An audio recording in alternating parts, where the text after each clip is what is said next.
90,000 dams were constructed across the United States throughout the 20th century to transform the landscape into an industrial powerhouse.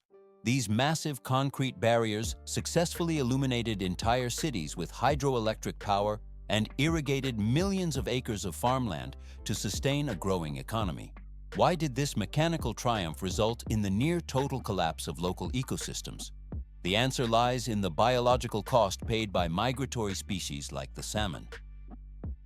On the Elwha River, a waterway that historically welcomed 400,000 salmon every year, two massive dams completely severed the natural flow and turned the thriving river into a stagnant environment.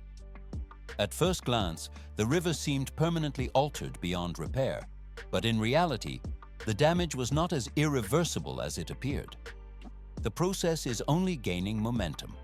One can notice how the blockades created a physical barrier that the salmon could not bypass for nearly 100 years. For decades, the Elwha was categorized as a lost cause, even in a nation that allocates billions of dollars toward environmental conservation efforts.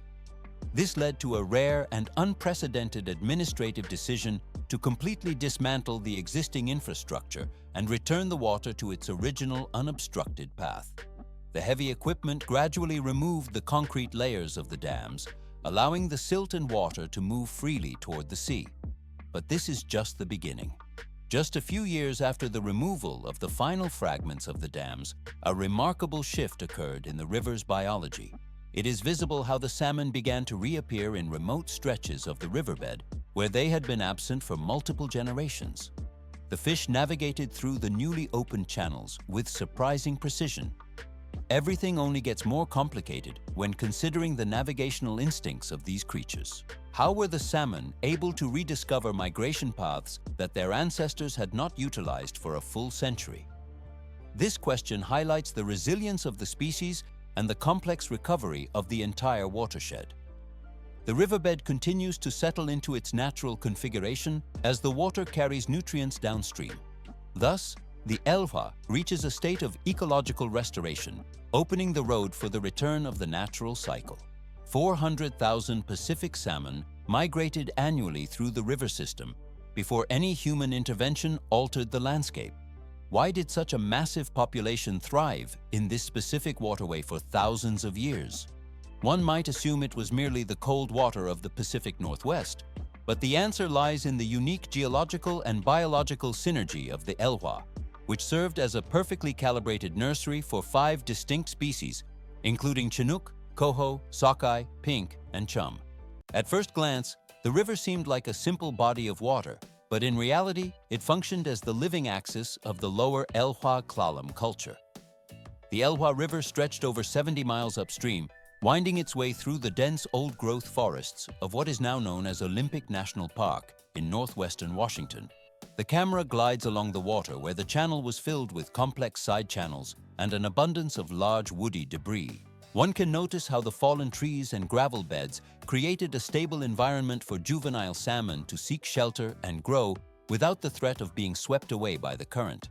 It gets more complex further on. 45 kilograms was the weight reached by some individual Elwha Chinook salmon. These specimens ranked among the largest ever recorded in history. The migration process was only gaining momentum during the spawning season when the fish moved from the ocean into the freshwater depths. After laying their eggs, the salmon died, but their life cycle did not end at this stage. Their carcasses became a primary source of nutrients, depositing massive quantities of nitrogen and phosphorus back into the river and the surrounding terrestrial environment. Later, technical studies confirmed that 20 to 25% of the nitrogen found in riparian vegetation originated directly from the ocean via these salmon.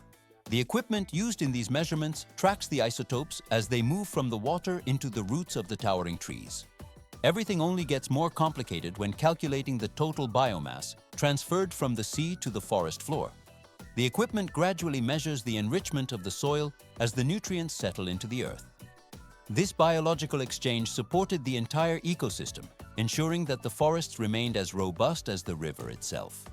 Thus, the steel cold waters and the green canopy existed in a closed, self-sustaining loop for millennia.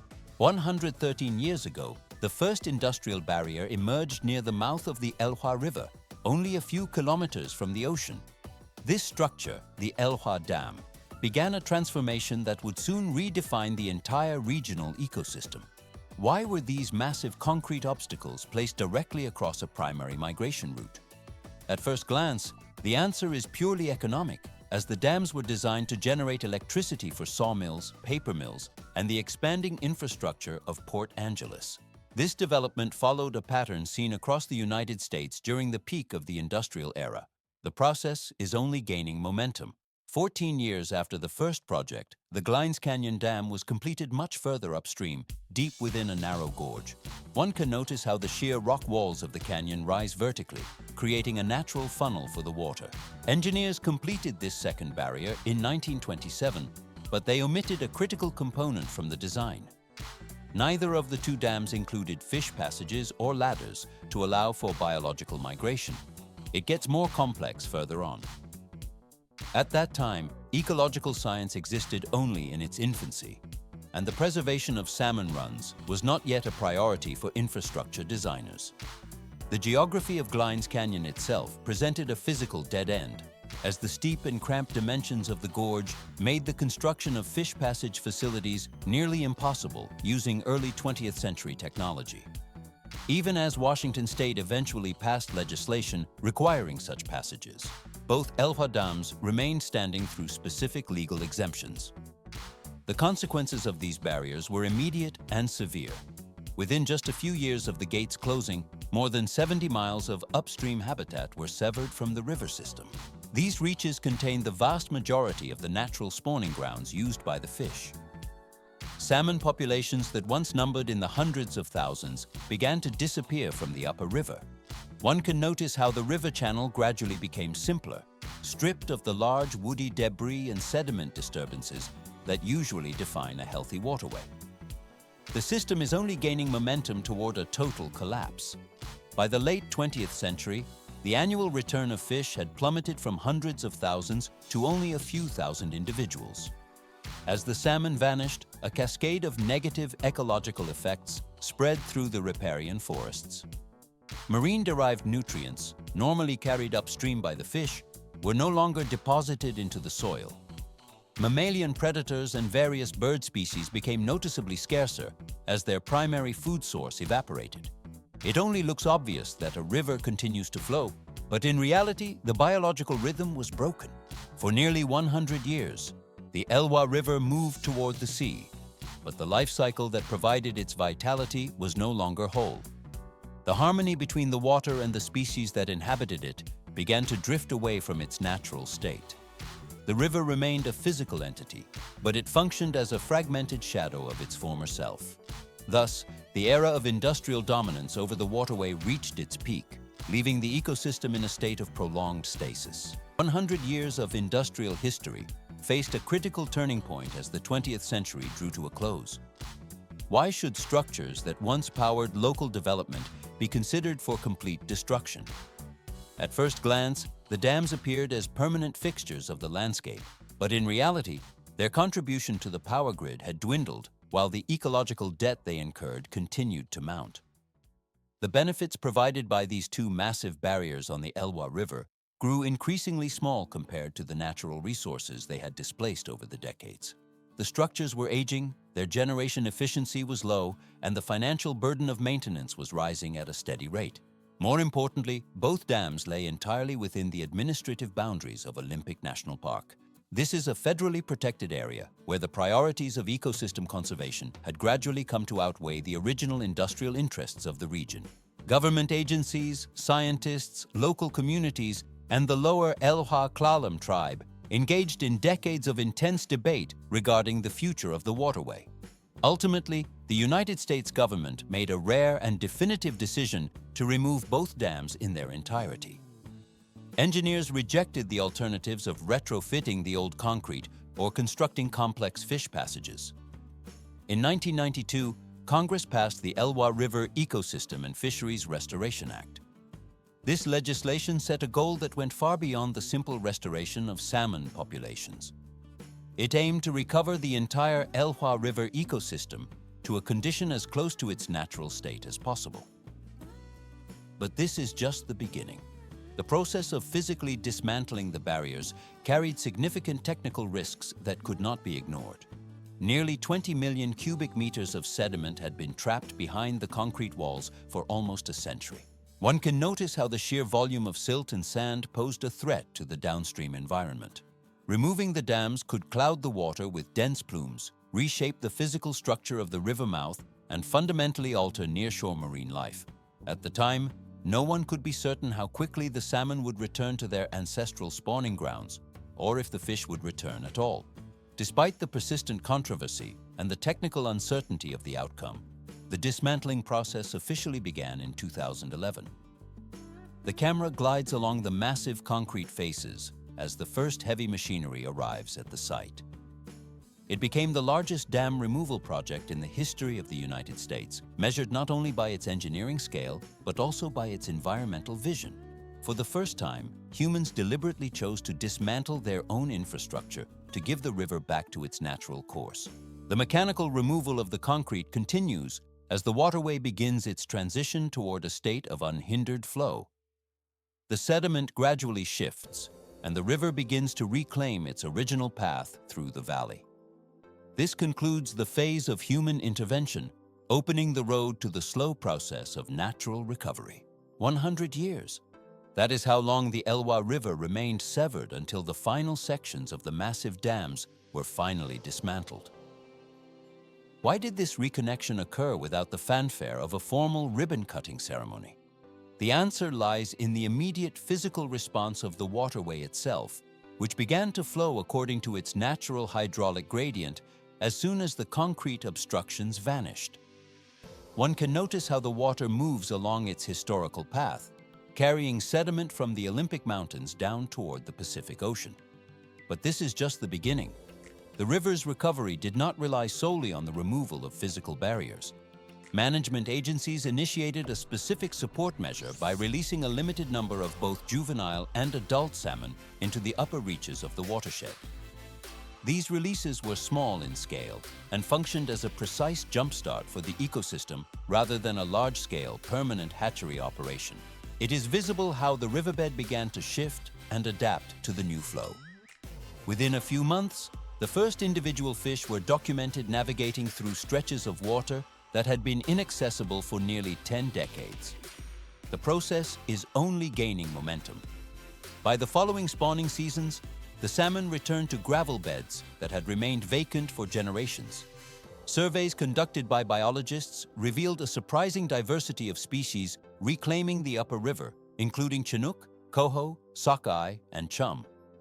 At first glance, this recovery might seem like a predictable biological response, but in reality, the origin of the returning fish provided a much deeper insight into the species' survival mechanisms. Some of the returning salmon did not actually belong to the river's historical local stocks. Instead, they arrived from neighboring regional populations, demonstrating a remarkable ecological trait. This proved that while salmon rely heavily on natal homing, they also possess a flexible capacity to recolonize new territory when natural conditions are restored. Everything only gets more complicated as the food web stabilizes. After nearly 1 century of total separation, the fundamental life cycle of the salmon was re-established as the cornerstone of the Elwha ecosystem. The return was a quiet, yet decisive transformation of the landscape. The river now flows unobstructed, allowing the biological and geological processes to function in unison once again. From here, the transformation moves to the next phase of ecological stabilization. 100 years, exactly how long the upper reaches of the Elwha River remained isolated from the biological pulse of the sea. As the salmon return to these ancestral waters, change unfolds with a speed that reshapes the entire landscape far beyond the riverbed. Why does the simple presence of fish trigger such a massive ecological transformation?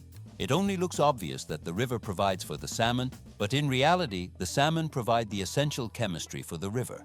Each spawning season, these fish complete their life cycle and leave behind marine-derived nutrients that have been absent for nearly a century. But this is just the beginning.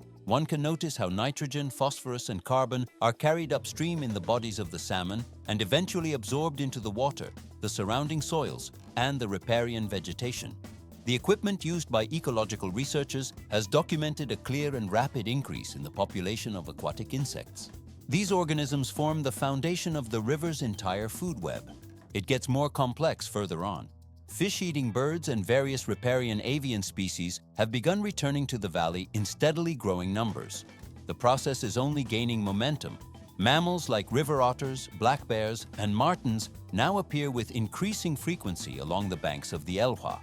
They are drawn by the reliable seasonal food supply that the salmon represent. The recovery extends its reach far beyond the flowing water of the river channel itself. One can notice how the entire corridor transforms. At first glance, the forest and the river are separate entities, but in reality, they are deeply linked by chemical markers. Scientists have detected salmon-derived nitrogen reappearing within the very cellular structure of the riverside trees.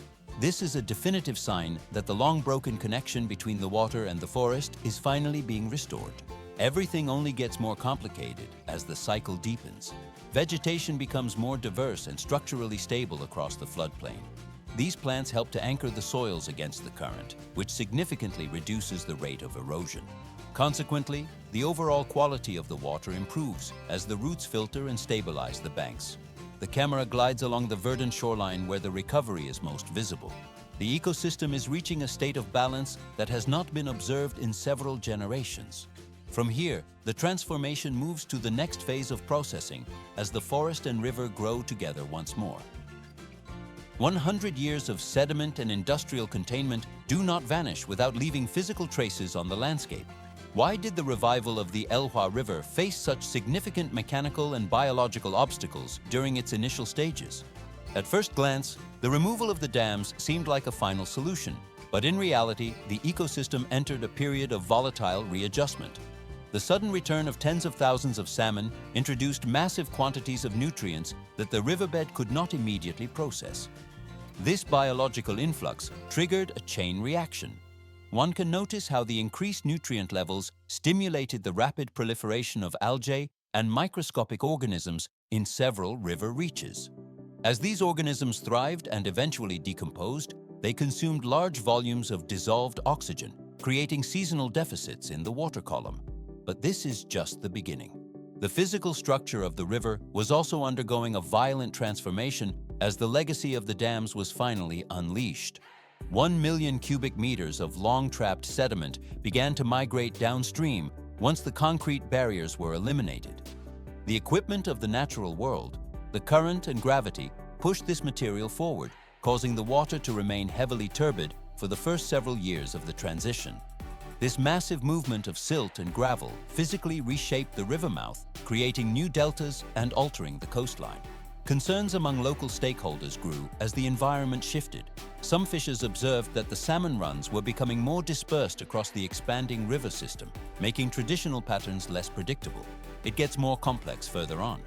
Resource managers were forced to navigate a difficult technical balance between the preservation of purely wild salmon strains and the ongoing necessity of hatchery support programs. Restoration only looks obvious from a distance.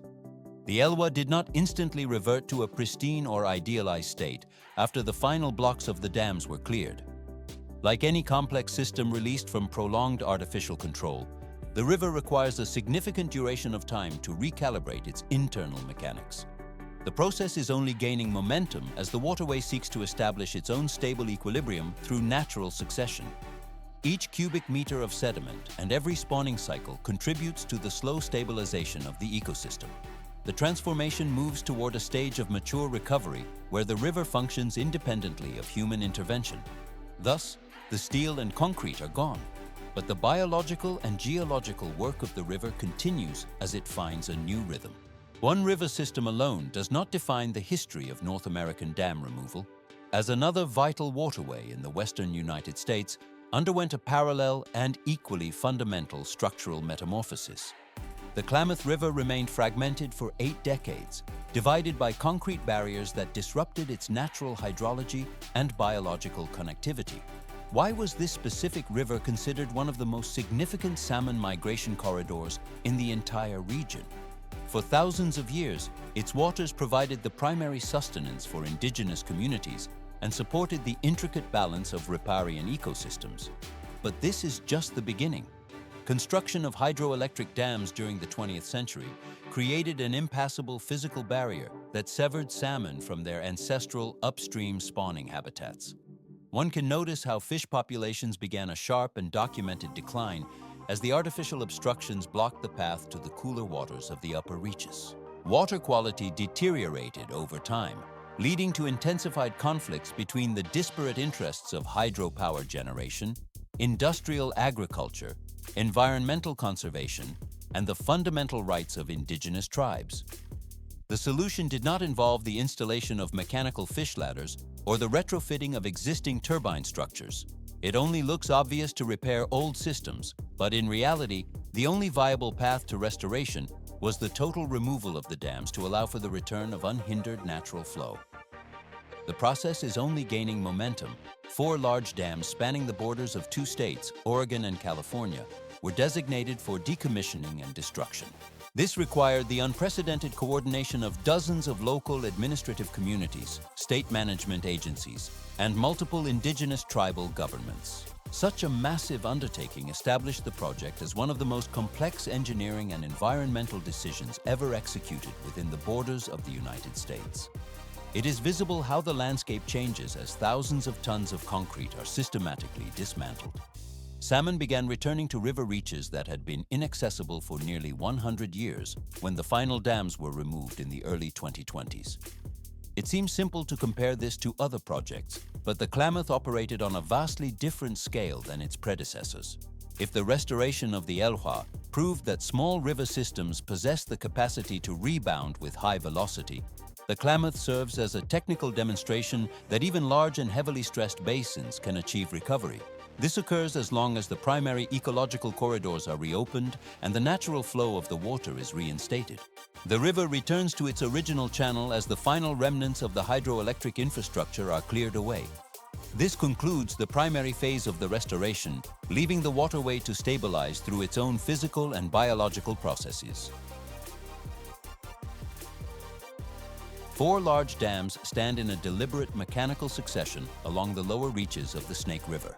Why has salmon recovery in this critical migration corridor transitioned from a technical engineering challenge into a decades-long national controversy? The geography of the arid interior of the United States Pacific Northwest dictates the flow of water before it eventually joins the Columbia River. But without a fundamental change in the river's structure, the Chinook salmon and steelhead struggle to navigate a path that was once an open fluid artery. The dams are not merely concrete obstructions. One can notice how these massive structures generate consistent electricity and facilitate inland navigation while simultaneously providing vital irrigation for the surrounding agriculture.